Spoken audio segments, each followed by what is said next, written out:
Friends, എൻ്റെ കഴിഞ്ഞ 2 ലക്കത്തിലെ video Kuwait വാറിനെ പറ്റിയുള്ള വീഡിയോ കണ്ട നിങ്ങൾക്കെല്ലാവർക്കും ഒത്തിരി താങ്ക്സ്.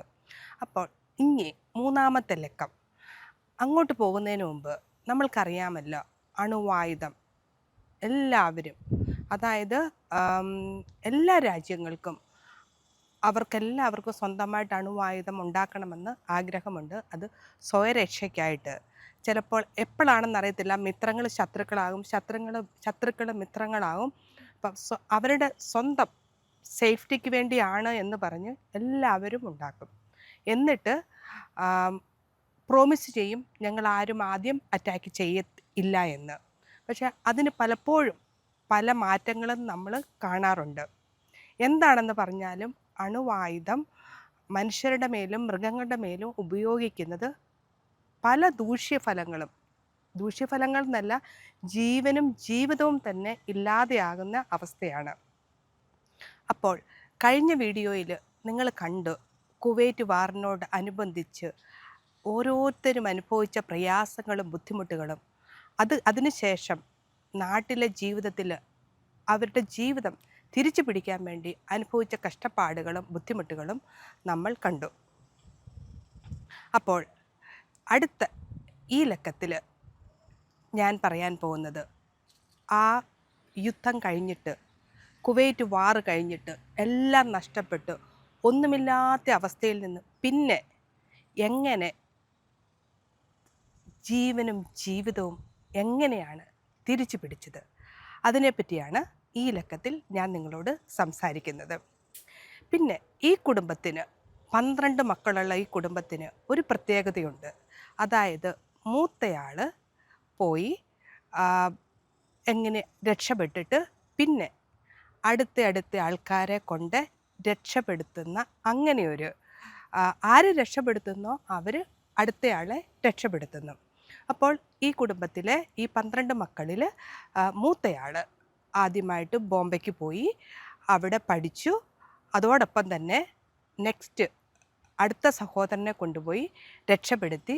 പിന്നീട് മൂത്തയാൾ കുവൈറ്റിൽ നേഴ്സായിട്ട് പോയി. അതോടൊപ്പം തന്നെ അടുത്തയാൾ സഹോദരനെയും കൊണ്ടുപോയി രക്ഷപ്പെടുത്തി.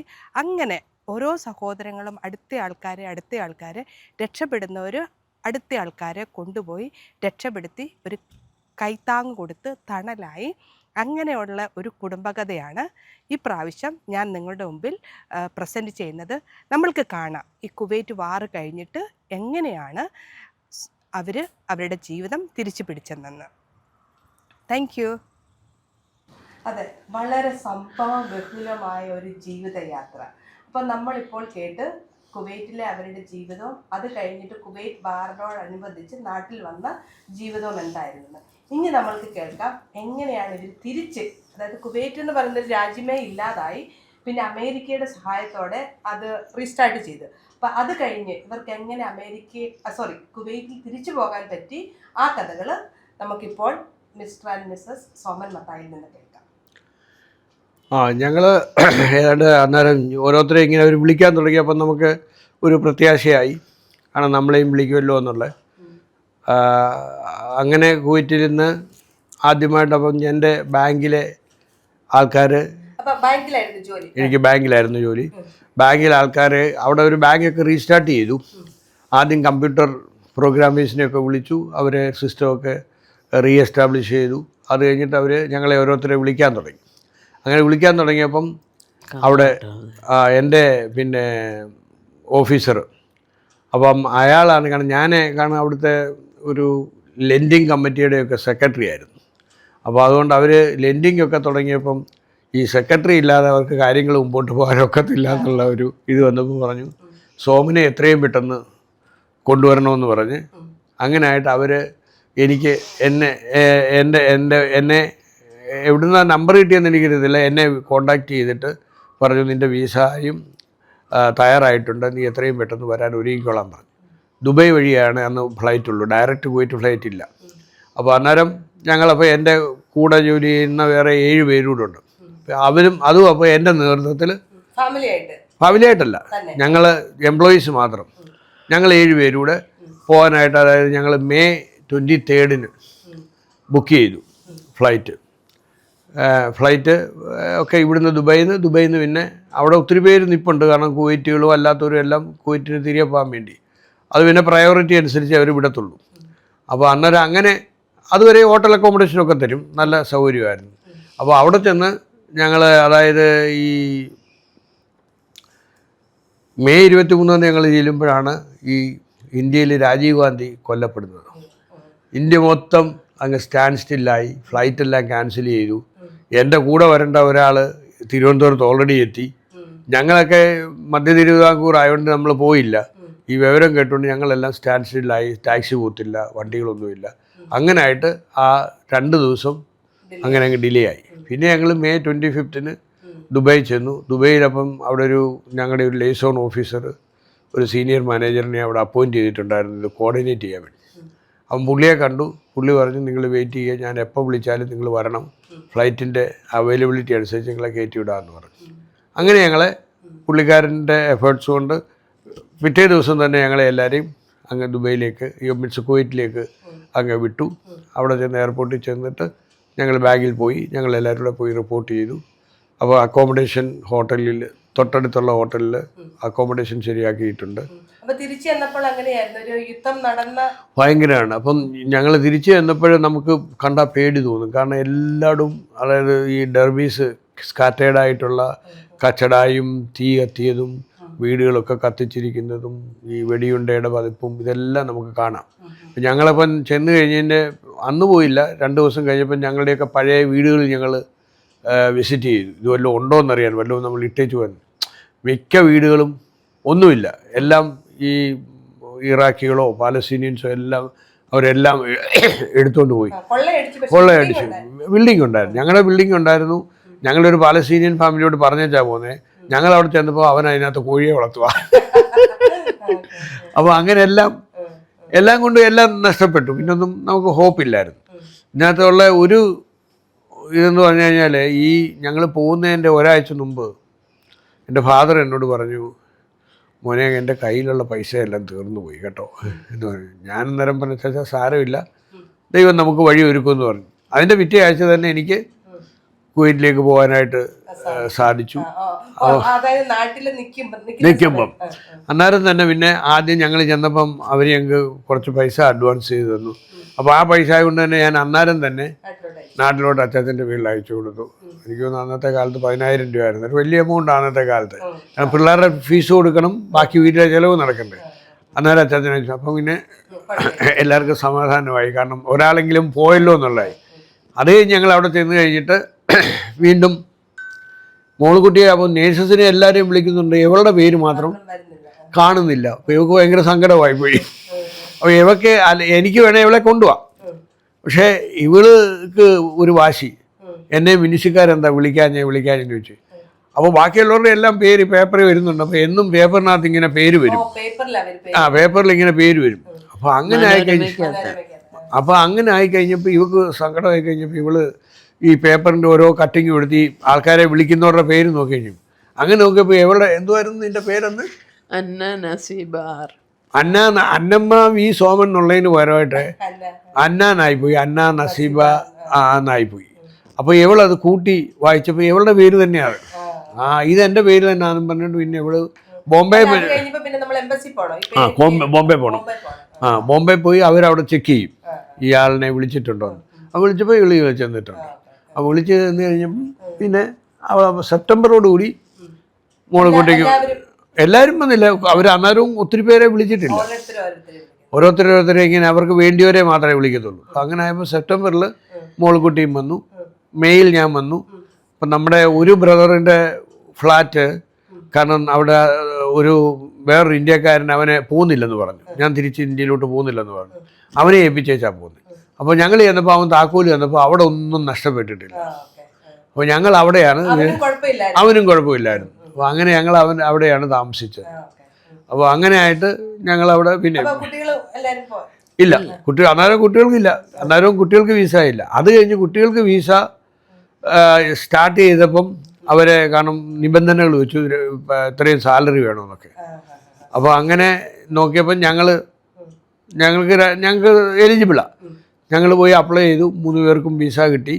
അപ്പം പിള്ളേരെ ഒറ്റയ്ക്ക് കൊണ്ടുവരാൻ പറ്റില്ലല്ലോ, ഒരാൾ നാട്ടിൽ വേണം. പിന്നെ ഇവളുടെ പിന്നെ വാടി ചോദിച്ച് ലീവ് കൊടുത്തു അവർ.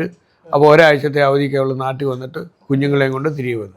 അപ്പം അന്ന് ഈ ഏതാണ്ട് 2000 സൺഡേ സ്കൂൾ കുഞ്ഞുങ്ങൾ ഉള്ള പള്ളിയിൽ ഞങ്ങൾ ഇവരൂടെ വന്നു കഴിഞ്ഞപ്പോഴത്തേക്ക് സൺഡേ സ്കൂൾ സ്റ്റാർട്ട് ചെയ്തു. അവിടെ പോകാത്തവരും ഇവരൂടെ ചേർന്ന് ആകെ 23 കുട്ടികളേ ഉള്ളൂ.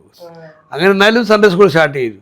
ഓരോ ആഴ്ച കഴിയുന്തോറും ആൾക്കാരിങ്ങനെ കൂടി ഇങ്ങനെ വന്നുകൊണ്ടിരുന്നു. അങ്ങനെ പിന്നെ ഓൾമോസ്റ്റ് 1 വർഷം ആയപ്പോഴത്തേക്കെല്ലാം നോർമലായി. പക്ഷെ ഒത്തിരി പേർക്ക് ജോലി നഷ്ടപ്പെട്ടു, ഒത്തിരി പേർക്ക് തിരികെ വരാൻ പറ്റിയില്ല, ഭയങ്കര പ്രയാസം.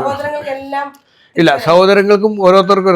അപ്പം പിന്നെ അത് കഴിഞ്ഞ് പിന്നെ സഹോദരങ്ങളിൽ ഇളയ ബ്രദർ, അപ്പോൾ ഓൾറെഡി അവൻ്റെ വൈഫ് ഈ ഇൻവേഷൻ ടൈമിൽ റോസിക്ക് അമേരിക്കയ്ക്ക് പോകാനുള്ള പേപ്പറെല്ലാം വന്നായിരുന്നു. അപ്പോൾ അതുകൊണ്ട് അവളങ്ങ് അമേരിക്കയ്ക്ക് പോയി. അവളുടെ ഹസ്ബൻഡ് ബാബുവും പിള്ളേരുടെ പിന്നെ പുറകാലെ. അപ്പോൾ അവർ മാത്രം കുവൈറ്റിന് പിന്നെ വന്നില്ല. അപ്പോൾ അത് കഴിഞ്ഞിട്ട് പിന്നെ ജോസ്, അവൻ്റെ കാര്യമായിരുന്നു, അവനെ മിനിസ്ട്രിയിലായിരുന്നു. അതും ഇതുപോലാണ്. അവനെ ഇവർ ഇന്ന് വിളിക്കാം നാളെ വിളിക്കാം എന്നൊക്കെ പറഞ്ഞ് ഇങ്ങനെ പോസ്റ്റ്പോൺ ചെയ്തുകൊണ്ടിരിക്കുകയായിരുന്നു. അങ്ങനെ അവസാനം അവൻ്റെ ഓഫീസിൽ ചെന്ന് പോയി പറഞ്ഞ് കണ്ട് ആൾക്കാരോട് പറഞ്ഞു കഴിഞ്ഞപ്പോൾ പിന്നെ അവന് വിസ കൊടുത്തു.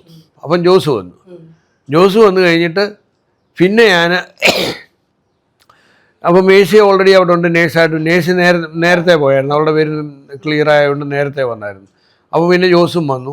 അത് കഴിഞ്ഞിട്ട് പിന്നെ ബാക്കിയുള്ളവരെ കൊണ്ടുവരാനായിട്ട്. അപ്പം പഴയ അവരുടെ ലൂക്ക് ജോലി ചെയ്ത പഴയ കമ്പനിയൊന്നും ഇല്ല, അവരുടെ മുതിറും ഇല്ല, ഒന്നുമില്ല, എല്ലാം അങ്ങ് വൈൻഡപ്പ് ചെയ്ത് പോയി ഈ ഇൻവേഷൻ കാരണം. അതുകൊണ്ടപ്പം പിന്നെ നമ്മൾ പുതിയ വിസ എടുത്ത് കൊണ്ടുവരേണ്ടതായിട്ട് വന്നു. അപ്പോൾ അവരെ എന്നിട്ട് ഓരോരുത്തരെ ആദ്യം കുഞ്ഞുമോനെ തന്നെ, ലൂക്കിനെ തന്നെ കൊണ്ടുവന്നു. ഞാൻ ജോലി ചെയ്യുന്ന ബാങ്കിലെ ഒരു കസ്റ്റമറുമായിട്ട് വേറൊരു ഫ്രണ്ട് മുഖേന പറഞ്ഞ് ഇവൻ നല്ലതാണ്, ഇൻറ്റഗ്രിറ്റി ഉള്ള ആളാണെന്നൊക്കെ പറഞ്ഞപ്പോൾ അയാൾക്ക് ഒത്തിരി അവനെ കൊണ്ടുവന്ന്. അങ്ങനെ അയാൾ വിസ തന്ന് ആദ്യം ലൂക്കിനെ കൊണ്ടുവന്നു. വളരെ സന്തോഷമായിരുന്നു, അയാൾക്ക് നല്ല ബന്ധത്തിലായിരുന്നു അവർ. അങ്ങനെ അവനെ ലൂക്കിനെ കൊണ്ടുവന്ന് അവന് ആ കമ്പനിയിൽ ജോലി ചെയ്തു. അപ്പോൾ അത് കഴിഞ്ഞപ്പം പിന്നെ ജോലിയില്ലായിരിക്കുന്ന അതിനിടയ്ക്ക് ഉള്ള 2 പേര് ദുബൈയിൽ ജോലിയാണ്. അപ്പോൾ അവർക്ക് റജിയും അജിയും, അപ്പോൾ അവർക്ക് കുഴപ്പമില്ല. പിന്നെ ഉള്ള 2 പേരുണ്ട് നാട്ടിൽ നിൽക്കുന്നവർ. അപ്പോൾ അവർക്ക് വരണം എന്നുള്ള വലിയ ആഗ്രഹത്തിൽ ഇങ്ങനെ നിന്നു. പക്ഷെ നമുക്ക് സോഴ്സ് എന്ന് പറഞ്ഞാൽ അന്നൊക്കെ എന്ന് പറഞ്ഞാൽ ഈ വിസ കാശ് കൊടുത്ത് വാങ്ങണം. ഇത് കഴിഞ്ഞിട്ട് പിന്നെ നമ്മൾ അവിടെ വന്നിട്ട് കുറച്ച് നാൾ കഴിഞ്ഞിട്ടൊക്കെ ഇങ്ങനെയൊക്കെ ജോലി കണ്ടുപിടിക്കണം.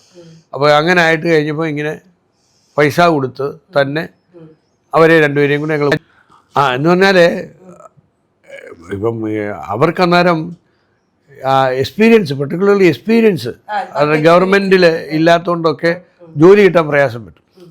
അപ്പം കുറച്ച് ഭാരപ്പെട്ടു. 5-6 മാസം ജോലിയില്ലാതെ നിൽക്കുക എന്ന് പറഞ്ഞാൽ വലിയ പ്രയാസമല്ലേ. അപ്പോൾ അന്നേരം പിന്നെ ഞങ്ങൾ ബ്രദേഴ്സ് ഉള്ളതുകൊണ്ട് ഫുഡിനും അക്കോമഡേഷനും ഒന്നും അവർക്കൊരു പ്രയാസം വന്നില്ല. എന്നാൽ പിന്നെ ജോലി ഇല്ലാത്തതിൻ്റെ ആയിട്ടുള്ള ഒരു പ്രയാസം വന്നപ്പം പിന്നെ അതും 2 പേർക്കും എൻ്റെ ഇൻഫ്ലുവൻസിൽ, അതായത് ഞാൻ ഈ ബാങ്കിലായിരുന്നുകൊണ്ട് കുറേ കസ്റ്റമറെയൊക്കെ അറിയാവുന്നതുകൊണ്ട് എൻ്റെ ഇൻഫ്ലുവൻസിലും, അതായത് സജിക്കാണെങ്കിൽ അവനെ ഒരു സ്കൂളിൽ അവന് ചെയ്യാവുന്ന ജോലി അനുസരിച്ച് അവിടെ ഇൻ്റർവ്യൂ ഒക്കെ കൊടുത്ത് പാസ്സായി അവിടെ ജോലിയായി. കഴിഞ്ഞ് ഇളയാക്ക് വേറൊരു കമ്പനിയിൽ ഇതുപോലെ എൻ്റെ കെയർ ഓഫിൽ തന്നെ അവനും ജോലിയായി. അത് കഴിഞ്ഞിട്ട് ഓൾറെഡി സജിയുടെ വൈഫ് കുവൈറ്റിൽ ഞങ്ങൾ കൊണ്ടുപോയി അവൾക്ക് ജോലി ആയായിരുന്നു. പിന്നെ ഷാജി അവൻ്റെ വൈഫിനെ കൊണ്ടുവന്നിട്ട് അവളും മിനിസ്ട്രി കയറി. അപ്പോൾ അങ്ങനെ എല്ലാവരും അത് കഴിഞ്ഞിട്ട് എല്ലാവരും ഒന്ന് റീഎസ്റ്റാബ്ലിഷ് ചെയ്ത് കഴിഞ്ഞപ്പോഴാണ് ഈ അമേരിക്കയിലേക്കുള്ള കോള് വരുന്നത്. ഇളയ ബ്രദർ എല്ലാവർക്കും ഫയൽ ചെയ്ത് എല്ലാവർക്കും പേപ്പറൊക്കെ റെഡി ആയി കഴിഞ്ഞ് അമേരിക്കയിലേക്ക് എല്ലാവരും അതായത് കയറുന്നത്. അതിൽ ഞങ്ങൾ മാത്രമേ ഉള്ളൂ ആ ഓപ്ഷന് സ്വീകരിക്കാഞ്ഞത്. കാരണം ഞങ്ങൾ സ്വീകരിക്കാത്തതിൻ്റെ കാരണം ഞങ്ങളുടെ പിള്ളേരെല്ലാം 21 വയസ്സിന് മേളിലായി, അവർക്കാർക്കും വിസ കിട്ടിയില്ല. അപ്പോൾ അവിടെ ചെന്നിട്ട് വീണ്ടും സ്ട്രഗിൾ ചെയ്യേണ്ടതെന്ന് പറഞ്ഞ് ഞങ്ങൾ ഓപ്റ്റ് ചെയ്തില്ലെന്നേ ഉള്ളൂ. ബാക്കിയുള്ളവരെല്ലാം അവിടെ ആയി. ഇപ്പോൾ ഏതൊരു രാജ്യത്ത് നമ്മൾ പുതുതായിട്ട് ചെന്നാലും ആദ്യത്തെ വർഷങ്ങളിലൊക്കെ ശരിക്കും സ്ട്രഗിൾ ചെയ്യണമല്ലോ. അത് കഴിഞ്ഞിട്ട് പിന്നെ റീഎസ്റ്റാബ്ലിഷ് ചെയ്യാനായിട്ട് അല്പസമയം എടുക്കും. ഇനി ദൈവം റിപ്പയർ ഇപ്പോൾ എല്ലാവരും വെൽ ടു ഡു അങ്ങനെ ഇരിക്കുന്നു. ഈ ഞങ്ങളുടെ ഈ കുടുംബത്തിൻ്റെ ഒരു പ്രത്യേകത എന്ന് പറഞ്ഞു കഴിഞ്ഞാലേ, ഞങ്ങൾ 12 പേരാണ്. ഈ 12 പേരിൽ എൻ്റെ മൂത്ത ഒരു പെങ്ങളുണ്ട്. അത് കഴിഞ്ഞ് പിന്നെ ബാക്കിയുള്ളവരെല്ലാം എൻ്റെ താഴെയുള്ളവരാണ്. പെങ്ങളുണ്ടെങ്കിലും അളിയനും പെങ്ങളും ആണെങ്കിലും എന്തെങ്കിലും കാര്യങ്ങളുണ്ടെങ്കിൽ നമ്മളോട് കൺസൾട്ട് ചെയ്യും. അവർക്ക് എന്തെങ്കിലുമൊക്കെ സഹായം വേണമെന്നുണ്ടെങ്കിൽ ഈ ബാങ്കുമായിട്ടുള്ള ഇടപാടുകളോ ഷെയർ വാങ്ങുന്നതിൻ്റെ ഇടപാടോ അതൊക്കെ എന്നോട് ചോദിച്ചിട്ടാണ് ഇവൻ അളിയനും ചെയ്യുന്നത്. അപ്പോൾ അങ്ങനെ എല്ലാവരുടെയും ഒരു എന്താ പറയുന്നത്, ഒരു ചുക്കാൻ പിടിക്കുന്ന ആളായിട്ട് മാറി. ഒരു ദൈവകൃപ എന്നേ പറയാനുള്ളൂ. ഇവരെല്ലാവരും ഞാൻ പറയുന്നത് കേൾക്കും.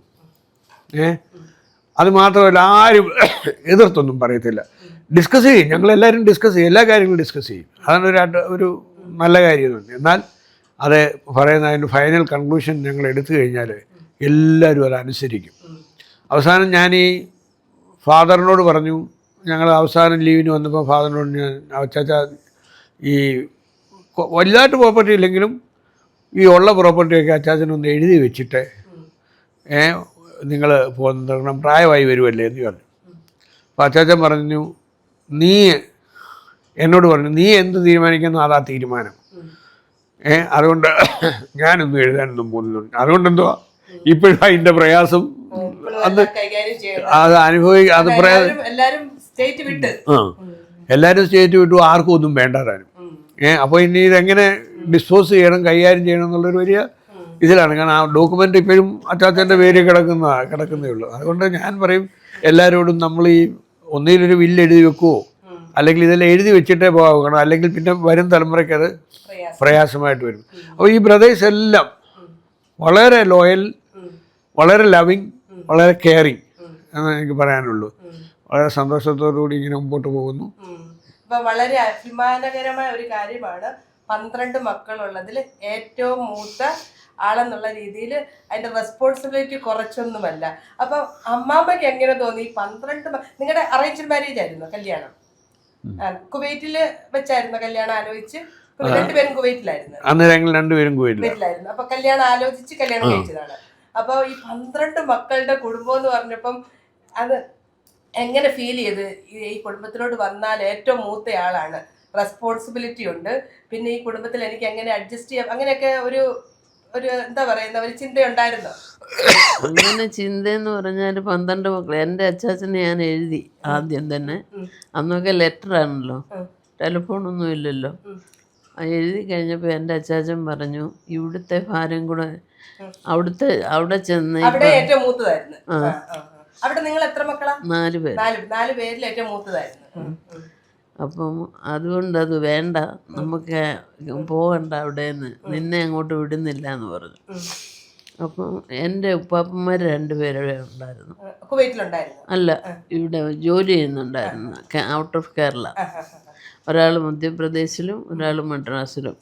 അപ്പം ഞാൻ അച്ചാച്ചൻ ഇങ്ങോട്ട് വരാതെ ഇവർക്ക് അങ്ങോട്ട് ചെല്ലാൻ പറ്റത്തില്ലല്ലോ.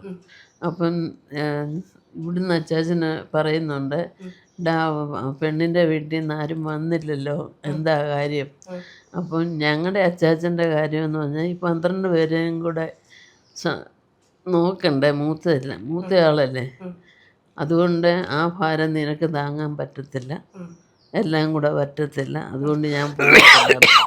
പിന്നെ അവസാനം എൻ്റെ ഉപ്പാപ്പന്മാരെ ഞാൻ എഴുതി, ഇങ്ങനെ ഒരു പ്രപ്പോസൽ വന്നു, ഞാൻ എന്തോ ചെയ്യണം, നിങ്ങൾ പോയി ഒന്ന് അവരുടെ വീട്ടിൽ പോയി ഒന്ന് കണ്ടേച്ച് പിന്നെ ഞങ്ങളുടെ അച്ചാച്ചനെ കൂടെ കൂട്ടിക്കൊണ്ട് വന്ന് ഒന്ന് കാണിച്ച് എന്താ തീരുമാനമെന്ന് പറയാൻ പറഞ്ഞു അവരോട്. അത് കഴിഞ്ഞിട്ട് അവർ പ്രൊസീഡ് ചെയ്യത്തുള്ളൂന്ന് പറഞ്ഞു. അത് കഴിഞ്ഞപ്പം എൻ്റെ ഉപ്പാപ്പന്മാർ 2 പേരും ഈ അഡ്രസ്സ് വെച്ച് അവിടെയുള്ള ഒരാളുടെ 2 പേർക്കും ഓരോ റിലേറ്റീവ്സ് ഉണ്ടായിരുന്നു ഇവിടെ അടുത്ത്, നമ്മുടെ തന്നെ കുടുംബത്തിലെ. അപ്പോൾ അവരോട് ചോദിച്ചു സോമൻ എങ്ങനെ ഉണ്ടെന്ന്. അപ്പം പറഞ്ഞു, സോമന് നല്ലൊരു മനുഷ്യനാണ്, അവനെ കിട്ടുവാണെങ്കിൽ നിങ്ങൾ ഭാഗ്യമുള്ളവരാന്ന് പറഞ്ഞു.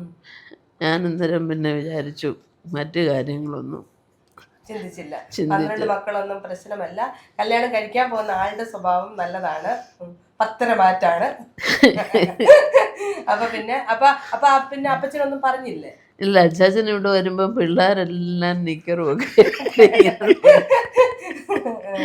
അന്നേരം എൻ്റെ ഉപ്പാപ്പന്മാർ പറഞ്ഞു, അവരൊരാളെ മദ്രാസിലൊരു കാനറ ബാങ്കിലാണ് വർക്ക് ചെയ്തുകൊണ്ടിരുന്നത്, മറ്റേ ആളെ ഇൻസ്പെക്ടറേറ്റ് ഓഫ് മെറ്റൽസ് മധ്യപ്രദേശിൽ. അപ്പോൾ ഇവർ രണ്ടുപേരും അന്വേഷിച്ചവരൊക്കെ പറഞ്ഞതനുസരിച്ച് ഇവിടെ വന്ന് കണ്ടപ്പം പിള്ളേരെല്ലാം ഓടി നടക്കുന്നു, പിന്നെ എല്ലാവരും പഠിക്കുകയാണ്, ആരും വീട്ടിലിരിക്കുന്നില്ല എന്നൊക്കെ പറഞ്ഞ് അപ്പാപ്പന്മാർ പറഞ്ഞു ഫ്യൂച്ചറുള്ള ഒരു ഫാമിലിയാണ്, അതുകൊണ്ട് കൊച്ചായനോട് ഞങ്ങളുടെ അച്ചാച്ചനും കൂടെ വരണമെന്ന് പറഞ്ഞു. അച്ചാച്ചനോട് പറഞ്ഞു. അങ്ങനെ അച്ചാച്ചനെയും കൂടെ കൊണ്ടുവന്ന് ഇവിടെ പറഞ്ഞ് അങ്ങനെയാണ് പിന്നെ പ്രൊസീഡ് ചെയ്യുന്നത്. അങ്ങനെ പിന്നെ കല്യാണം കഴിഞ്ഞ് വന്നപ്പം എന്ത് തോന്നി? ഇവിടുത്തെ ഈ 12 പിള്ളേരുടെ കാര്യങ്ങളൊക്കെ നോക്കണ്ടേ നമ്മൾ അവധിക്ക് വരുമ്പോഴാണെങ്കിലും. അപ്പൊ അങ്ങനെ എന്താ ഈ പിള്ളേരൊക്കെ നല്ലതായിരുന്നോ? കോപ്പറേറ്റീവ് ആയിരുന്നോ? അയ്യോ, വളരെ കോപ്പറേറ്റീവ് ആയിരുന്നു. എന്നെ കൊണ്ട് ഒരു ജോലി ചെയ്യിപ്പിക്കത്തില്ല. അന്ന് പൈപ്പില്ലല്ലോ, വെള്ളം കോരണമല്ലോ. അപ്പം അല്ല, പൈപ്പിലെ വെള്ളം തീരുമ്പം വെള്ളം കോരണം, ഇലക്ട്രിസിറ്റി അങ്ങ് കട്ടാവും. അന്നേരം ഞാൻ കയറും തൊട്ടി എടുക്കുമ്പോഴേ ഇവർ പ്രൊസീഡ് എൻ്റെ കൂടെ വരും. അമ്മമ്മ എടുക്കണ്ട, നിങ്ങൾ കോരിക്കൊണ്ട് തരാം, എവിടെ വെള്ളം വെക്കേണ്ടതെന്നും പറഞ്ഞു. അങ്ങനെയൊക്കെ ഇവരെല്ലാവരും ഹെൽപ്പ് ചെയ്യുമായിരുന്നു. അപ്പം ഒരിക്കലും വിഷമിച്ചിട്ടില്ല? 12 മക്കളുടെ കുടുംബത്തിലെ മൂത്തയാളുടെ ഭാര്യയായിട്ട് വന്നതിൽ ഒരിക്കലും സന്തോഷമേ തോന്നിയിട്ടുള്ളൂ?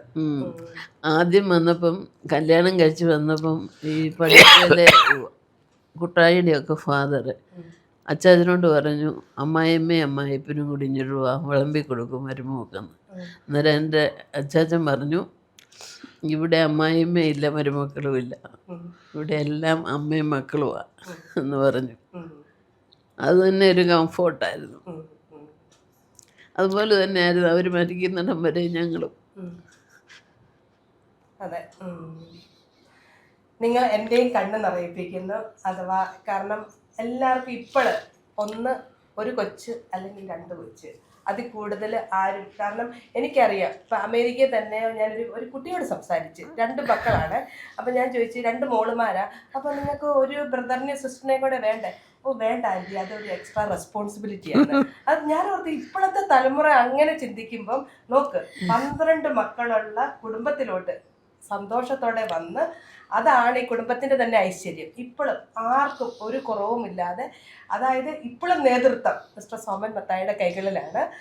എല്ലാ സഹോദരങ്ങളും എല്ലാത്തിനും, കാരണം എല്ലാവർക്കും സ്വയം തീരുമാനിക്കാനുള്ള അവകാശമുണ്ട്. പക്ഷേ ചേട്ടൻ്റെ വാക്കിന് അതിൻ്റെതായ വില കൊടുത്ത് സന്തോഷത്തോടെ സമാധാനത്തോടെ മുമ്പോട്ട് പോകുന്ന ഒരു കുടുംബം. പിന്നെ നിങ്ങളുടെ കുവൈറ്റിൽ നിന്ന് റിട്ടയർ ചെയ്ത് വന്നതാണോ ജോലി നിർത്താൻ കാരണം? കുവൈറ്റിൽ നിന്ന് റിട്ടയർ ചെയ്ത് വന്നത് കാരണം കുവൈറ്റിൽ നോർമലി 60 വയസ്സ് വരെയാണ് ഈ നമ്മളെ അലവ് ചെയ്യുന്നത്. എൻ്റെ അവിടുത്തെ ആ റിലേഷൻഷിപ്പ് അനുസരിച്ച് 61ാമത്തെ വയസ്സിലാണ് അവരോട് പറയുന്നത്, നീ ഇനിയും റിട്ടയർ ചെയ്യണമെന്ന് പറയുന്നത്. പിന്നെ അവർ 1 വർഷം കൂടി എന്നെ കൺസൾട്ടൻ്റായിട്ട് വെച്ചു. 62 വയസ്സ് വരെ ഞാൻ കുവൈറ്റ് ആ ബാങ്കിൽ തന്നെ ജോലി ചെയ്തു. സീനിയർ മാനേജറായ ഉള്ള പൊസിഷനിൽ ക്ലർക്കായിട്ട് ജോയിൻ ചെയ്തു. സീനിയർ മാനേജറായിട്ടാണ് റിട്ടയർ ചെയ്യുന്നത്. വളരെ മീൻസ് ഇപ്പോഴും. എന്നിട്ട് അവസാനം എനിക്ക് എൻ്റെ ഒരു റിലേഷൻഷിപ്പിൻ്റെ ബേസിസിൽ മകനെയും ആ ബാങ്കിൽ തന്നെ ജോലിക്ക് കയറ്റാൻ പറ്റി. അപ്പോൾ മകനോട് എപ്പോഴും അവർ പറയും, നിൻ്റെ അപ്പൻ ഏറ്റവും ആയിരുന്നു എന്ന് എപ്പോഴും അവനോട് പറയും. അന്നേരം അവനും ഒരു പ്രൗഡ്, കാരണം അങ്ങനെ അവനും അതുകൊണ്ട് അവനും ഇപ്പം 10 വർഷം ആ ബാങ്കിൽ കംപ്ലീറ്റ് ചെയ്തു. ഈ ഞങ്ങളുടെ കുടുംബത്തിൽ ഞാൻ ഇപ്പം ഞാൻ മൂത്തതായിരുന്നു. അമ്മാമ്മ ഞാൻ പറഞ്ഞില്ല, ഒരു സിസ്റ്റർ മൂത്തമുണ്ടായിരുന്നു. അമ്മാമ്മ നേഴ്സിങ്ങിന് പഠിക്കാൻ പോകുമ്പോൾ തന്നെ ഞാനന്ന് പ്രീ ഡിഗ്രി പാസ്സായപ്പോൾ അമ്മാമ്മ പറഞ്ഞു, നീ നാട്ടിൽ നിൽക്കണ്ടെന്നും പറഞ്ഞ് എന്നെ ഒരു കസിൻ്റെ ആ ചട്ടം ചെയ്ത് ബോംബെക്ക് കൊണ്ടുപോയി. ബോംബെക്ക് കൊണ്ടുപോയത് അമ്മാമ്മയാണ്. ബോംബെക്ക് കൊണ്ടുപോയി. അപ്പോൾ എൻ്റെ ചിലവൊക്കെ അമ്മാമ്മയുടെ സ്റ്റൈഫൻഡ്, തുച്ഛമായിട്ടുള്ള സ്റ്റൈഫൻഡ് കിട്ടുന്നതിനകത്ത് എൻ്റെ കയ്യിലും. അപ്പോൾ അങ്ങനെ ഏതാണ്ട് ഒരു 3 മാസമേ ബോംബെ ഞാൻ നിന്നുള്ളൂ. അപ്പോൾ ഞാൻ നേരത്തെ ഈ പബ്ലിക് UPSCയുടെ ടെസ്റ്റ് എഴുതിയിട്ടുണ്ടായിരുന്നു. അപ്പോൾ അങ്ങനെ വന്നപ്പോൾ അവിടെ നിന്നപ്പോൾ ആണ് ഈ UPSCയുടെ ഈ ടെസ്റ്റ് റിസൾട്ട് വന്നപ്പോൾ ഞാൻ സെലക്റ്റഡ് ആണ്, റെക്കമെൻഡഡ് ഫോർ എംപ്ലോയ്മെൻ്റ് എന്നുള്ള ഗവൺമെൻറ് ഓഫ് ഇന്ത്യയിൽ. അപ്പോൾ അങ്ങനെ ആയപ്പോൾ എനിക്ക് ഗവൺമെൻറ് ഓഫ് ഇന്ത്യയിൽ ജോലി കിട്ടി. അപ്പോൾ ഈ 3 മാസം അവിടെ ജോലി കിട്ടിയിട്ട് ഞാൻ നേരെ അങ്ങ് ഡൽഹിയിലേക്ക് പോവുകയാണ്. അവിടെ പോയി സെൻട്രൽ സെക്രട്ടേറിയറ്റിൽ CPWD ministry of works and ഹൗസിംഗിൽ CPWD ഡിപ്പാർട്ട്മെൻറ്റിൽ ജോലി. ഞാനവിടെ ജോയിൻ ചെയ്യുമ്പോൾ ഞാൻ അവിടുത്തെ യങ്ങസ്റ്റ് എംപ്ലോയി ആണ്. പിന്നെ അവിടെ വെച്ചാണ് ഞാൻ ഗ്രാജുവേഷൻ കംപ്ലീറ്റ് ചെയ്യുന്നത്. അവിടെ ഡൽഹി യൂണിവേഴ്സിറ്റിയിൽ ഈവനിങ് കോഴ്സിന് ചേർന്ന് ഞാൻ ഗ്രാജുവേഷനും കംപ്ലീറ്റ് ചെയ്യുന്നു അവിടെ വെച്ചാണ്. അപ്പോൾ എനിക്ക് 2 ഗുണം കിട്ടി. അവിടെ ജോലി, ഗവൺമെൻറ് ജോലിയായി, പിന്നെ ഡിഗ്രിയും എടുക്കാനായിട്ട് കഴിഞ്ഞു. ഡിഗ്രി എടുത്തു കഴിഞ്ഞപ്പം തന്നെ അടുത്ത സ്റ്റേജ്, അടുത്ത പ്രൊമോഷനല്ല, വേറൊരു കോമ്പറ്റീറ്റേഴ്സ് ഞാൻ ക്വാളിഫൈഡ് ആയല്ലോ. അപ്പോൾ ആ കോമ്പറ്റീറ്റേഴ്സ് ചെയ്തപ്പോൾ അതിനകത്തും ഞാൻ ക്വാളിഫൈഡ് ആയിട്ട് ഞാൻ പിന്നെ അവസാനം ഇൻകം ടാക്സ് ഡിപ്പാർട്ട്മെൻറ്റിൽ പിന്നെ അപ്പർ ഡിവിഷൻ ക്ലർക്കായിട്ട് ഞാൻ ജോയിൻ ചെയ്തു. അങ്ങനെ ഇരിക്കുമ്പോഴാണ് ഈ സിസ്റ്റർ ഇതിനിടയ്ക്ക് നേഴ്സിംഗ് കംപ്ലീറ്റ് ചെയ്ത് സിസ്റ്റർ കുവൈറ്റിൽ പോയി. കുവൈറ്റിലൊരു കസിനാണ് കൊണ്ടുപോയത്. അവിടെ ജോലി കിട്ടി കഴിഞ്ഞപ്പം വീട്ടിൽ ഈ 12 പേരുള്ളതുകൊണ്ട് ഞങ്ങൾ മൂത്തവർക്ക് എപ്പോഴും ഒരു കരുതൽ, കാരണം അടുത്ത ആളിനെ കൊണ്ടുപോകണമെന്നുള്ളത്. അപ്പോൾ അങ്ങനെ ആയി കഴിഞ്ഞപ്പം അമ്മാമ്മ എനിക്കങ്ങ് വീസ എടുത്തു. ഞാൻ പറഞ്ഞു, അമ്മാമ്മ എനിക്ക് വീസ എടുക്കണ്ട, ഞാനിവിടെ നല്ല ജോലിയല്ലയോ, ഗവൺമെൻറ് ജോലിയല്ലേ, അതുകൊണ്ട് ഇളയ അനിയൻ ബാബുവിനെ കൊണ്ടുപോയാൽ മതിയാണ്. ഇടാ മോനെ, അന്നേരം എന്നോട് വരണ്ടാ മോനെ, ഞാൻ കാശ് കൊടുത്തു പോയി, ഭയങ്കര അന്നും ഇതുപോലെ വീസായ്ക്ക് നല്ല കാശ് കൊടുക്കണം, കാശ് കൊടുത്തു പോയി, ഇനി അതെല്ലാം കിട്ടത്തില്ല, നീ കൊണ്ട് വന്നേ പറ്റത്തുള്ളൂ. അപ്പോൾ ഞാൻ ഞങ്ങളുടെ ഓഫീസിലപ്പം സംസാരിച്ചപ്പോൾ അവർ പറഞ്ഞു, നീ ഒരു കാര്യം ചെയ്യേ, നീ 6 മാസത്തെ ലീവ് തരാം ഞങ്ങൾ, നീ പോയിട്ട് അവിടെ നല്ലതാണെങ്കിൽ നീ അവിടെ നിൽക്കുക, ഇല്ലെങ്കിൽ ഇനി പോരാൻ പറഞ്ഞു. അങ്ങനെയായിട്ട് അവരും നല്ല എന്നെ ഒത്തിരി ഹെൽപ്പ് ചെയ്തിട്ട് ഞാൻ ലീവ് എടുത്ത് കുവൈറ്റിന് പോയി. ആദ്യം ജോലി കിട്ടാൻ പ്രയാസം വന്നു. പിന്നെ ഏതാണ്ട് 1 വർഷം കഴിഞ്ഞപ്പോഴാണ് എനിക്ക് ബാങ്കിൽ ജോലി കിട്ടുന്നത്. അപ്പോൾ അതുവരെ ഞാൻ ഇപ്പോൾ റിസൈൻ ചെയ്തിട്ടില്ല ഈ ഗവൺമെൻറ് ജോലി. അപ്പോൾ അത് കഴിഞ്ഞപ്പോൾ അവരെന്നോട് ഇങ്ങോട്ട് വിളിച്ചു, ചേട്ടാ ഞങ്ങൾക്ക് നിൻ്റെ പോസ്റ്റ് വേറെ ഫില്ല് ചെയ്യാൻ പറ്റുന്നില്ല, നിൻ്റെ വേക്കൻസി ഇവിടെ കിടക്കുകയാണ്, അതുകൊണ്ട് നീ വരുന്നെങ്കിൽ വരണം, അല്ലെങ്കിൽ റെസിഗ്നേഷൻ തരണം എന്ന് പറഞ്ഞു. ഞാൻ അന്നേരം പറഞ്ഞു, ഞാൻ ഇനി വരുന്നില്ല. അപ്പോഴത്തേക്ക് കുവൈറ്റ്, അപ്പോൾ ബാങ്കിൽ എനിക്ക് ജോലി കിട്ടിയല്ലോ. അപ്പോൾ അന്നേരം പിന്നെ ഞാൻ റെസിഗ്നേഷൻ അവർക്ക് അയച്ചു കൊടുത്ത് അവരത് അക്സെപ്റ്റ് ചെയ്തു. അപ്പോൾ ഞാൻ ഡൽഹിയിൽ ഇന്നപ്പം തന്നെ ഞാൻ പറഞ്ഞത്, ഈ ഓർഡർ അമ്മാമ്മ എന്നെ ബോംബെക്ക് കൊണ്ടുപോയി, എനിക്ക് തന്നെ ദൈവകൃപയാൽ ജോലി കിട്ടി. പക്ഷെ ഞാൻ ഡൽഹിയിൽ ചെന്ന് 1 വർഷം കഴിഞ്ഞപ്പം തന്നെ ബാബുവിനെ ഡൽഹിക്ക് കൊണ്ടുപോയി. എന്ന് പറഞ്ഞാൽ അടുത്ത ആൾ എടുക്കണം. ബാബുവും നല്ലപോലെ ഹാർഡ് വർക്ക് ചെയ്ത് അവനും ഇതുപോലെ ഗവൺമെൻറ്റിൽ തന്നെ അവനും ജോലി കിട്ടി. ഗവൺമെൻറ് ജോലി കിട്ടിയത് തന്നെ ഒരു മിനിസ്റ്ററുടെ ഓഫീസിലെ സെക്രട്ടറി ആയിട്ട് അവന് ജോലി കിട്ടി. അത് നല്ല പൊസിഷൻ. അപ്പോൾ ഞാൻ കുവൈറ്റിൽ ചെന്ന് കഴിഞ്ഞപ്പം വീണ്ടും ഇവനെയും കൊണ്ടുവരണമല്ലോ. അപ്പോൾ പിന്നെ എത്രയ്ക്കായാലും നാട്ടിലേനൊക്കെ നല്ലത് ബെറ്റർ കുവൈറ്റാണെന്ന് ഉടനെ ഞാനും അവന് വേണ്ടി വീസ എടുത്ത് അവനെ കൊണ്ടുവന്നു, കുവൈറ്റിൽ കൊണ്ടുവന്നു. ബാബുവിനെയും കുവൈറ്റിൽ കൊണ്ടുവന്നു. അവന് ജോലിയാക്കി കഴിഞ്ഞപ്പോൾ അവൻ്റെ കമ്പനിയിൽ നിന്ന് അവൻ്റെ പെർഫോമൻസ് നല്ലതായതുകൊണ്ട് അവൻ്റെ ബോസ് നിനക്കൊരു വീസ തരാമെന്നും പറഞ്ഞ് ഇളയ അനിയന് വീസ കൊടുത്തു, ജോസിന് വീസ കൊടുത്തു. അങ്ങനെ ജോസ് അവിടെ വന്നു. ജോസ് അവിടെ വന്നു കഴിഞ്ഞപ്പം ജോസിന്, കാരണം ഈ വീസയിലാണല്ലോ, ഈ കമ്പനിയുടെ വീസയിലാണ് വന്നത്, അത് പ്രൊജക്റ്റ് വീസ, അത് മാറ്റാൻ പറ്റത്തില്ല. പക്ഷേ അടിക്കുന്നതിന് മുമ്പ് നമുക്ക് മാറ്റാം. അപ്പോൾ അങ്ങനെ ആയി കഴിഞ്ഞപ്പോൾ ഈ ജോസിന് ജോലി വേണം. അപ്പോൾ അവന് നല്ല ക്വാളിഫിക്കേഷൻ ഉള്ളതുകൊണ്ട് BSc ഫിസിക്സും B.Ed ഉള്ളതുകൊണ്ട് ക്വാളിഫിക്കേഷൻ ഉണ്ട്, പക്ഷേ ജോലി എക്സ്പീരിയൻസ് കുറവായതുകൊണ്ട് ജോലി കിട്ടാൻ പ്രയാസം. അങ്ങനെ ആയിരിക്കുമ്പോൾ ഇതുപോലെ എൻ്റെ ഒരു ബാങ്കിൽ തന്നെയുള്ള ഒരു മുദീർ ഇവനെ ആദ്യം അവരങ്ങ് റിജക്റ്റ് ചെയ്തു. കാരണം ഇവനെ കമ്പ്യൂട്ടർ ഓപ്പറേറ്ററായിട്ട് ഫിസിക്സുകാരെ അവർ എടുക്കുന്നുണ്ടായിരുന്നു, BSc ഫിസിക്സുകാരെ. പക്ഷേ ഇവരെ അങ്ങ് റിജക്റ്റ് ചെയ്തവൻ. ഭയങ്കര സങ്കടമായിപ്പോയി ഇവനെ റിജക്റ്റ് ചെയ്തപ്പോൾ. അപ്പോൾ ഇതറിഞ്ഞുകൊണ്ട് അവിടെ ജോലി ചെയ്യുന്ന നമുക്കൊരു രഹസ്യ വിവരം കിട്ടി, ഇന്ന ആളിനെ കോണ്ടാക്റ്റ് ചെയ്യാമെങ്കിൽ ഇവന് ചാൻസ് കിട്ടുമെന്ന് പറഞ്ഞു. അപ്പോൾ ഞാൻ ഉടനെ തന്നെ ഞങ്ങളുടെ ഒരു കുവൈറ്റി മാനേജർ, ഇപ്പോഴും അദ്ദേഹമായിട്ട് എനിക്ക് കമ്മ്യൂണിക്കേഷൻ ഉണ്ട്. ഞാൻ റിട്ടയർ ചെയ്ത് വന്നാൽ എല്ലാ ഈദിനും ഞാൻ അദ്ദേഹത്തെ വിഷ് ചെയ്യും, ക്രിസ്മസിനും ന്യൂ ഇയറിനും എന്നെ വിഷ് ചെയ്യും. അങ്ങനെ ഇപ്പോഴും ഞങ്ങൾ ആ ബന്ധം കീപ്പ് ചെയ്യുന്നുണ്ട്. അപ്പോൾ അദ്ദേഹത്തോട് എന്തോ ഈ സങ്കടം പറഞ്ഞു. അപ്പോൾ അദ്ദേഹം പറഞ്ഞു, ആരാ പേരും തരാൻ പറഞ്ഞു. നോക്കിയപ്പം ഒരു സമരായി, സമീർ സമരായി എന്ന് പറഞ്ഞ ഒരു ഇവൻ എൻ്റെ കൂടെ പഠിച്ചതാണെന്നും പറഞ്ഞുകൊണ്ട് അന്നേരം എൻ്റെ മുമ്പിൽ വെച്ച് തന്നെ അവനെ ടെലിഫോൺ ചെയ്തിട്ട് പറഞ്ഞു, ഇങ്ങനൊരു കാൻഡിഡേറ്റ് അവിടെ വന്നിട്ടുണ്ട്, നീ അവന് ജോലി കൊടുക്കണം എന്ന് പറഞ്ഞു.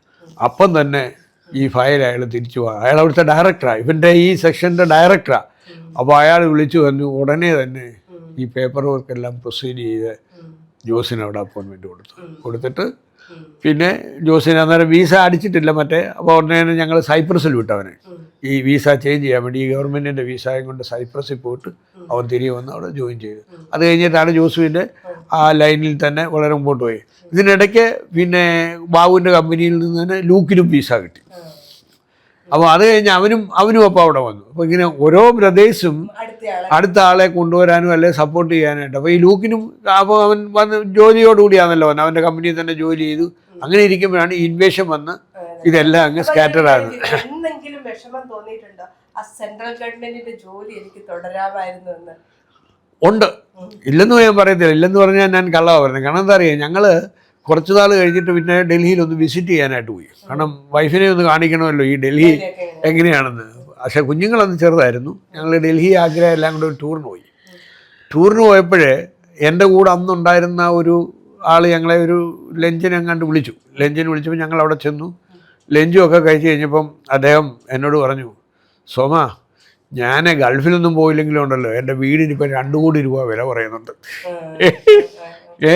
പിന്നെ അത് നമ്മളെ ഒന്ന് ഇരുത്താൻ വേണ്ടി, അതായത് പുള്ളിക്ക് ഗൾഫിൽ പോയില്ലെങ്കിലും സ്വത്ത് ഇവിടെ ഉണ്ടായെന്നുള്ളത് പറയണേ. അപ്പം അന്നേരം ഞാൻ ചോദിച്ചു, ശരിയാണല്ലോ, അന്ന് ഞാനിവിടെ നിന്നായിരുന്നെങ്കിലും ഇതുപോലെ എനിക്കും കിട്ടിയേനല്ലോ. അന്ന് കാരണം എൻ്റെ കയ്യിൽ 2 കോടി ഇല്ല.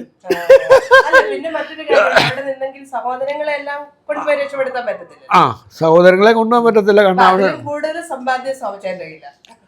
അല്ല, അതിനകത്തൊന്നും പിന്നെ അതെ. അപ്പൊ ഇങ്ങനെ ഇവരെ എല്ലാം ഈവൻ ബാബുവിന് ജോലി കിട്ടുന്നത് പോലും ബാബുവിനെയും കൊണ്ട് ഞങ്ങൾ ആ ഓഫീസിൽ ചിലരായിട്ട്, ഞങ്ങൾക്ക് ആ ഓഫീസ് അറിയത്തില്ല. എനിക്കാണെങ്കിൽ വണ്ടിയില്ല. ഞങ്ങൾ നടന്ന് ഏതാണ്ട് ഒരു 4-5 കിലോമീറ്റർ നടന്നാണ് ആ ഓഫീസ് കണ്ടുപിടിച്ച് അവിടെ ഇൻ്റർവ്യൂ. അപ്പോൾ ഇവന് ഈ ഡൽഹിയിലെ കൂടുതൽ ഹിന്ദിയാണല്ലോ സംസാരിക്കുന്നത്, ഹിന്ദിയും ഇംഗ്ലീഷ്. അപ്പോൾ ഇംഗ്ലീഷ് അത്ര ഫ്ലുവൻ്റ് അല്ല. ഇതാണ് അറബിയാണ് ഇൻ്റർവ്യൂ ചെയ്യുന്നത്. അറബി ഇൻ്റർവ്യൂ ചെയ്യുന്ന അവൻ പറയുന്നത് ഇവന് മനസ്സിലാകത്തില്ല, ഇവൻ പറയുന്നത് അയാൾക്ക് മനസ്സിലാകത്തില്ല. പിന്നെ ഇടയ്ക്ക് ഇന്നുകൊണ്ട് ഞാനിത് ട്രാൻസ്ലേറ്റ് ചെയ്ത് കൊടുത്തു.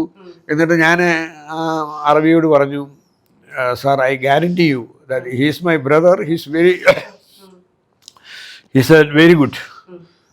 ഞാൻ ഇന്നിടത്തെ ജോലി എന്നൊക്കെ പറഞ്ഞ് ഗ്യാരണ്ടി തന്നു. അപ്പോൾ അയാൾ പറഞ്ഞു, ഒക്കെ എന്നാൽ ഒരു കാര്യം ചെയ്യാൻ, അവൻ ഞങ്ങളുടെ കൂടെ ഇരിക്കട്ടെ എന്ന് പറഞ്ഞ് ജോലി ചെയ്തു. പക്ഷേ നമ്മൾ പറഞ്ഞതുപോലെ തന്നെ ഏതാണ്ട് ഒരു 6 മാസത്തിനുള്ളിൽ ഈ performed well. Not only that, ആ ഓഫീസിൽ ഇവൻ അറബിക് ടൈപ്പിംഗ് പഠിച്ച് അവിടെ ഒരു അറബി ടെമ്പററി പോസ്റ്റിന് ഒരാൾ വരുവാൻ ഇതൊക്കെ ഫില്ല് ചെയ്യാൻ, ഫോമൊക്കെ ഫില്ല് ചെയ്യാൻ അവനെ റീപ്ലേസ് ചെയ്യുകയും ചെയ്തു. അപ്പം അത്രമാത്രം പിന്നെ അയാൾക്ക് ഭയങ്കര ഇഷ്ടമായി. ബാബുവും പിന്നെ അത് കഴിഞ്ഞിട്ട് ഈ ഇൻവേഷനോടുകൂടി അവരുടെ വൈൻഡപ്പ് ചെയ്തിട്ടുണ്ടെങ്കിൽ അവർ കുറച്ച് നാൾ അവർ ബാബുവിന് ആ കമ്പനിക്കാരൊരു ചെറിയ കോമ്പൻസേഷൻ, ചെറിയ പുള്ളി പറഞ്ഞു, എൻ്റെ കയ്യിൽ ഒന്നുമില്ല, എൻ്റെ കാറ് വിറ്റ പൈസ അതിന്, പക്ഷേ അവന് എന്തെങ്കിലും കൊടുക്കണമെന്നുള്ളതുകൊണ്ട് ഞാൻ അവന് കൊടുക്കുന്നു പറഞ്ഞു. എനിക്കൊന്ന് 1000 KD ആണെന്ന് തോന്നുന്നു പുള്ളി തന്നു. 1000 KD അയാൾ തന്നു. അത് $3500 $4000 എന്ന് വരും. അത് ഞാൻ ബാബുവിന് അയച്ചു വിട്ടു. അത് ബാബുവിന് അന്ന് വലിയ ഹെൽപ്പായിരുന്നു, നമുക്കും ഹെൽപ്പായിരുന്നു. അത് അത്രയും ചെയ്തു. അത്രയും നല്ല മനുഷ്യനായതുകൊണ്ട് നമുക്ക് കോമ്പൻസേഷനായിട്ട് നമുക്ക് അവിടെ നിന്നൊന്നും കിട്ടിയില്ല. പക്ഷേ UN കോമ്പൻസേഷൻ, കാരണം ഈ ഇറാഖിൽ നിന്ന് അഫക്റ്റ് ചെയ്തവർക്കെല്ലാം UN കോമ്പൻസേഷൻ എന്ന് പറഞ്ഞൊരു പദ്ധതി ഉണ്ടായിരുന്നു. അങ്ങനെ അത് എല്ലാവർക്കും സാലറി അനുസരിച്ചാണ്. പക്ഷെ അത് പലർക്കും പല രീതിയിലാണ് കിട്ടിയത്. അർഹിക്കുന്നതൊന്നും കിട്ടിയില്ല. പക്ഷേ എന്നാലും എന്തെങ്കിലും കിട്ടി. $4000 വെച്ച് ആദ്യം തന്നു. അത് കഴിഞ്ഞിട്ട് പിന്നെ അവരവരുടെ ശമ്പളം അനുസരിച്ച് മോളിക്കൂടിക്ക് എനിക്ക് തോന്നുന്നു 6000 എങ്ങാണ്ടേ കിട്ടിയുള്ളൂ ശമ്പളത്തിൻ്റെ. എനിക്ക് 13,000 14,000 എങ്ങാണ്ട് കിട്ടി. പക്ഷെ അത് വലിയ അനുഗ്രഹമായിരുന്നു കേട്ടോ അന്നത്തെ കാലത്ത്. കാരണം ഇത്രയും നേരം കേട്ടത് എങ്ങനെയാണ് കുവൈറ്റ് വാറിന് ശേഷം ഈ സഹോദരങ്ങൾ അവരുടെ ജീവിതം തിരികെ പിടിച്ചു എന്നുള്ളതാണ്. അപ്പോൾ ഇനി അടുത്ത ലക്കത്തിൽ നിങ്ങൾക്കെല്ലാവർക്കും അറിയാനുള്ള ഒരാഗ്രഹമുള്ളൊരു കാര്യമാണല്ലോ പ്രവാസിയായതിനു ശേഷം നമ്മൾക്ക് നാട്ടിൽ വന്ന് ആകേണ്ടതാണ്. അതിന് ഒരു മാറ്റവുമില്ല. അപ്പോൾ ഒരു പ്രവാസിയായിരിക്കുമ്പോൾ എപ്പോഴും നമ്മൾക്കൊരു ചിന്ത വേണം, നാട്ടിൽ വന്ന് നമ്മുടെ ഫൈനാൻഷ്യൽ സ്റ്റാറ്റസ് എങ്ങനെയായിരിക്കണം. ഒക്കെ നമ്മൾ ജോലി ചെയ്യുമ്പോൾ നമുക്ക് ശമ്പളമുണ്ട്, നമ്മൾ കുടുംബത്തിൻ്റെ കാര്യങ്ങളൊക്കെ നോക്കും. പക്ഷേ അതോടൊപ്പം നമ്മൾക്ക് വേണ്ടിയും മാറ്റി വെക്കണം. അപ്പോൾ ഒരു പ്രവാസിയാകുമ്പോൾ നമ്മുടെ ഫൈനാൻസ് എങ്ങനെ കൈകാര്യം ചെയ്യണം, ഇതേപ്പറ്റിയാണ് അടുത്ത ലക്കത്തിൽ മിസ്റ്റർ സോമൻ മത്തായി വിശദമായിട്ട് സംസാരിക്കുന്നത്. അതോടൊപ്പം ഷെയർ മാർക്കറ്റിനെ പറ്റിയും നിങ്ങൾക്കറിയാൻ താല്പര്യമുണ്ടോ, അതും മിസ്റ്റർ സോമൻ മത്തായി നമ്മളോട് സംസാരിക്കുന്നതായിരിക്കും. അതുകൊണ്ട് മറക്കരുത്, അടുത്ത വീഡിയോയും നിങ്ങൾ കാണണം. കഴിഞ്ഞ വീഡിയോകൾ കണ്ടിട്ടില്ലെങ്കിൽ പോയി കാണുക. നിങ്ങളുടെ കമൻറ്റുകൾ അറിയിക്കുക. Thank you for watching.